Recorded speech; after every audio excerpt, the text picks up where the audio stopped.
ಎಲ್ಲರಿಗೂ ನಮಸ್ಕಾರ. ಇವತ್ತು ಸೋಷಿಯಲ್ ಮೀಡಿಯಾಗೆ ನಾವು ಸುದ್ದಿಗೋಷ್ಠಿ ಕರೆಸಿದ್ದೀವಿ. ನಮ್ಮ ಕೋಲಾರ ಶಾಸಕರಾದಂಥ ಪುತ್ತೂರು ಮಂಜುನಾಥ್ ಜಿ ಅವರಿಗೆ ನಿನ್ನೆ ನಮ್ಮ ರಾಜ್ಯದ ಉಚ್ಚ ನ್ಯಾಯಾಲಯ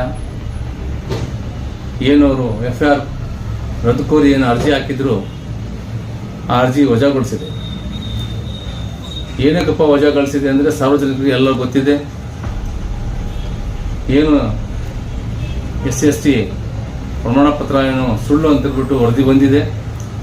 ಸುಪ್ರೀಂ ಕೋರ್ಟ್ ವಾಪಸ್ ಕಳಿಸಿ ಹೈಕೋರ್ಟ್ ಕಳಿಸಿದೆ. ಹೈಕೋರ್ಟಿಂದ ಇವತ್ತು ತನಿಖೆಗೆ ಆದೇಶ ಮಾಡಿದೆ.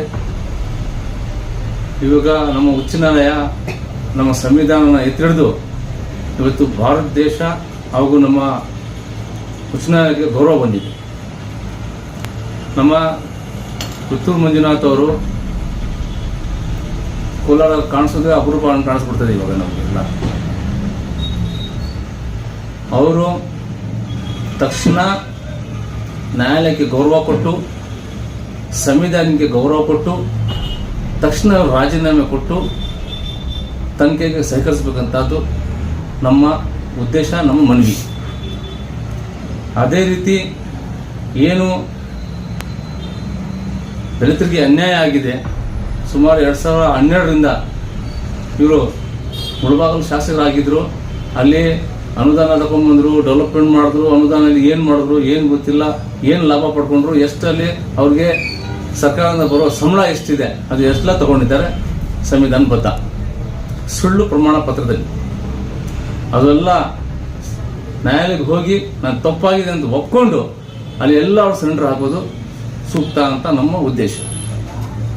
ಆದ್ದರಿಂದ ಇವತ್ತು ನಮ್ಮ ಕೋಲಾರ ಜಿಲ್ಲೆ ಹಾಗೂ ಕರ್ನಾಟಕದಲ್ಲಿ ಎಲ್ಲ ದಲಿತ ಮುಖಂಡರು ಒಗ್ಗಟ್ಟಾಗಿ ಸೇರಬೇಕು, ದೊಡ್ಡ ಪ್ರತಿಭಟನೆ ಹಮ್ಮಿಕೋಬೇಕು. ರಾಜ್ಯ ಸರ್ಕಾರಕ್ಕೆ, ನಮ್ಮ ಮಾನ್ಯ ಮುಖ್ಯಮಂತ್ರಿಗಳಿಗೆ ಹಾಗೂ ನಮ್ಮ ಕಾಂಗ್ರೆಸ್ ಪಕ್ಷದ ಅಧ್ಯಕ್ಷರು DK ಶಿವಕುಮಾರ್ ಸಾಹೇಬರಿಗೆ ಹಾಗೂ ನಮ್ಮ ವಿಧಾನ ಪರಿಷತ್ ನಮ್ಮ ಸಭಾಪತಿ ಆದಂಥ UT ಖಾದರ್ ಅವರಿಗೆ ಮನವಿ ಕೊಡಬೇಕು. ಅವರು ತಕ್ಷಣ ಅವ್ರ ಪಾರ್ಟಿಗೆ ಮುಜುಗರ ಆಗದಂತೆ ಅವ್ರು ನೋಡ್ಕೊಳ್ಳೋ ಜವಾಬ್ದಾರಿ ಅವ್ರು 3 ಜನದ ಮೇಲೆ ಇದೆ. ಯಾಕಂದ್ರೆ ಕಾಂಗ್ರೆಸ್ ಪಕ್ಷ ಸಂವಿಧಾನಬದ್ಧ ಎಲ್ಲ ಶಾಸಕರು ಅಲ್ಲಿ ಪ್ರಮಾಣ ತಗೊಂಡು ಕೂತ್ಕೊಂಡಿದ್ದಾರೆ. ಅಂದ್ರೆ ಇವಾಗ ಸಂವಿಧಾನಕ್ಕೆ ತಪ್ಪಲ್ಲಿ ತೋರಿಸಿದ್ದಾರೆ. ಅವರು ಸಂವಿಧಾನಕ್ಕೆ ಅವಮಾನ ಆಗಿದೆ. ಡಾಕ್ಟರ್ ಬಾಬಾ ಸಾಹೇಬ್ ಅಂಬೇಡ್ಕರ್ಗೆ ಅವಮಾನ ಆಗಿದೆ. ಯಾಕಂದ್ರೆ ಸಂವಿಧಾನ ಕೊಟ್ಟರು ಡಾಕ್ಟರ್ ಬಾಬಾ ಸಾಹೇಬ್ ಅಂಬೇಡ್ಕರ್ ಅವರು. ಸಂವಿಧಾನಕ್ಕೆ ಅವಮಾನ ಆಗೋದು ಒಂದೇ, ಡಾಕ್ಟರ್ ಬಾಬಾ ಸಾಹೇಬ್ ಅಂಬೇಡ್ಕರ್ಗೆ ಅವಮಾನ ಆಗೋದು ಒಂದೇ. ಆದ್ದರಿಂದ ನಮ್ಮ ದಲಿತ ಮುಖಂಡರಿಗೆ, ಎಲ್ಲ ದಲಿತ ಮುಖಂಡರಿಗೆ ನಾವೆಲ್ಲ ಇದ್ದೀವಿ, ನಾವೆಲ್ಲ ಸೇರೋಣ, ದೊಡ್ಡ ಪ್ರತಿಭಟನೆ ಮಾಡೋಣ, ತಕ್ಷಣ ಅವ್ರಿಗೆ ರಾಜೀನಾಮೆ ಕೊಡಬೇಕು. ಅದೇ ರೀತಿ ನಮ್ಮ ಕೋಲಾರ ಮಾಜಿ ಸಂಸದರು ಮುನ್ಸಮಣ್ಣ ಅವರು ಇವಾಗ ಎಲ್ಲೋಗಿದ್ರಣ್ಣ, ಎಲ್ಲಿ ಹೋಗಿದ್ದಾರೆ ನೀವು? ಅದೇ ರೀತಿ ಬಂದ್ಬಿಟ್ಟು ಪದೇ ಮೈಕ್ ಎಲ್ಲಿ ಹೋಗಿದೆ ಸ್ವಾಮಿ, ಬರ್ರಿ, ಮೋಸ ಆಗಿದ್ದಿಲ್ಲ. ಡಾಕ್ಟರ್ ಅಂಬೇಡ್ಕರ್ ಬಾಬಾ ಸಾಹೇಬ್ ಅಂಬೇಡ್ಕರ್ ಮೋಸ, ಸಂವಿಧಾನಕ್ಕೆ ಮೋಸ ಎಲ್ಲ ಮಾಡಿದಿರಲ್ಲ. ಇವಾಗ ಎಲ್ಲೋದ್ರಿ? ಬನ್ನಿ, ಮೈಕ್ ಇಟ್ಕೊಳ್ಳಿ, ಇವಾಗ ಬನ್ನಿ, ಬೀದಿಯಲ್ಲಿ ಬರ್ರಿ, ಮೆಕ್ಕೆರ ಸರ್ಕಲ್ ಬರ್ರಿ, ಇವಾಗ ಪ್ರತಿಭಟನೆ ಮಾಡ್ರಿ, ಶಾಸಕ ಸ್ಥಾನದಿಂದ ವಜಾಗೊಳಿಸೋಕೆ ಮನವಿ ಕೊಡ್ರಿ ಮೊನ್ನೆ ಮುಖ್ಯಮಂತ್ರಿಗೆ. ಏನ್ ಮಾಡ್ತಾ ಇದ್ರಿ ಇವಾಗ?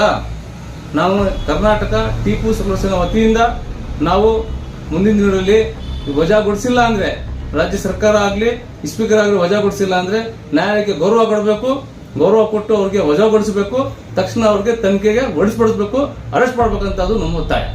ಮಾಜಿ ಶಾಸಕರ MP ಆದಂತ ಮುನ್ಸ್ವಾಮಿ ಅವರು ಬಂದು ಕೋಲಾರ ಬಂದು ಟಿಪ್ಪು ಸುಲ್ತಾನು, ಮುಸಲ್ಮಾನು, ಹಿಂದೂ ದೇವಸ್ಥಾನ, ಚರ್ಚ್ಗಳು ಅಂತ ಹೇಳ್ತಾರಲ್ಲ, ಇವಾಗ ನಿಮ್ದೇ ಸಮುದಾಯಕ್ಕೆ ಮೋಸ ಆಗಿದೆ, ಡಾಕ್ಟರ್ ಬಾಬಾ ಸಾಹೇಬ್ ಅಂಬೇಡ್ಕರ್ಗೆ ಮೋಸ ಆಗಿದೆ, ಸಂವಿಧಾನಕ್ಕೆ ಮೋಸ ಆಗಿದೆ. ಇವಾಗ ಬಂದು ದನಿ ಎತ್ತಬೇಕೋ ಬೇಡವೋ?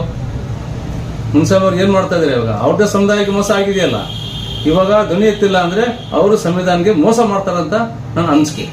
ಇವಾಗ ಧರಣಿ ಕೊಡ್ರಿ, ನಾವು ನಿಮ್ ಜೊತೆ ಸಾಕಿರ್ತೀವಿ. ಸಂವಿಧಾನ ಉಳಿಸಬೇಕು ಅಂತ ಅದು ನಮ್ದು ಜವಾಬ್ದಾರಿ, ನಿಮ್ದು ಜವಾಬ್ದಾರಿ.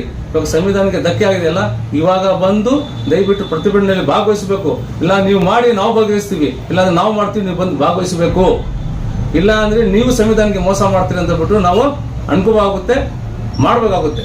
ನೀವು ಈ ತರ ಮೋಸ ಮಾಡ್ತಾ ಇದೀರ ಅಂತ ದಯವಿಟ್ಟು ಬರಬೇಕು.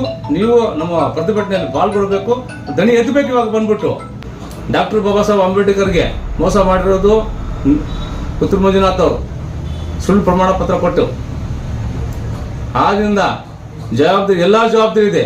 ನಮ್ಮ ಕೋಲಾರ ಜಿಲ್ಲೆಯಲ್ಲಿ ಎಷ್ಟು ಎಮ್ ಎಲ್ ಎಗಳಿದಾರೆ ಎಲ್ಲಾ ಜವಾಬ್ದಾರಿ ಇದೆ. ಕಾಂಗ್ರೆಸ್ ಅವರಾಗಿರ್ಲಿ, ಬಿಜೆಪಿ ಅವರಾಗಿರ್ಲಿ, JDS ಆಗಿರ್ಲಿ, ಎಲ್ಲ ಧ್ವನಿ ಎತ್ತಬೇಕು. ಎತ್ತಿದ್ರೇನೆ ಅವ್ರ ಜವಾಬ್ದಾರಿ.